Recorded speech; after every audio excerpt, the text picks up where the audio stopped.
Okay, so tonight's video is a little bit of a weird one. Let me just start off by saying, do we all remember those videos from the 50s telling you that if an atomic bomb is dropped onto your school, you're supposed to crawl under your desk and let it protect you? And no, I'm not quite that old. But I think all of us from later generations are familiar with the concept, yes? And I believe most of us have mocked that idea.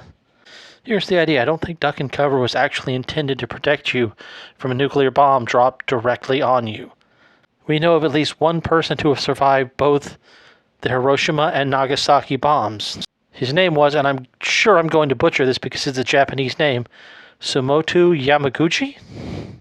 And apparently he wasn't at ground zero of either one of the bomb blasts, but he was close enough to be in danger.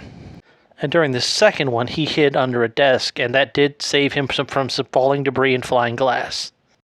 Which makes sense, even though, like I said, it wouldn't protect you if you're at ground zero of the blast.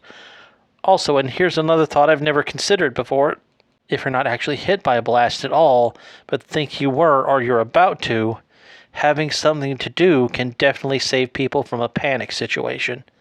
People are panicking, they're running all over the place, they're trying to call everyone they know, which clogs up the phone lines and makes people think that the phone network has gone down, which increases the panic.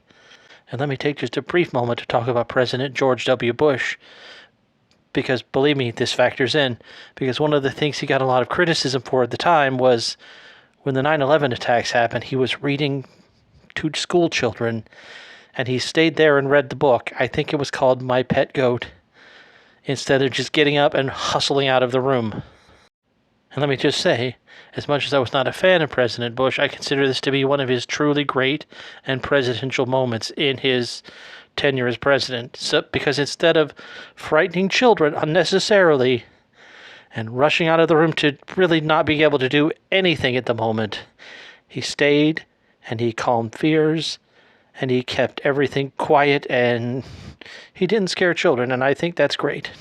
So yes, anyway, I think before we mock Duck and Cover and the films about it, we should take a moment to realize what it might have been for, calming people down from panic. And let's remember that sometimes panic is the most destructive thing that can happen.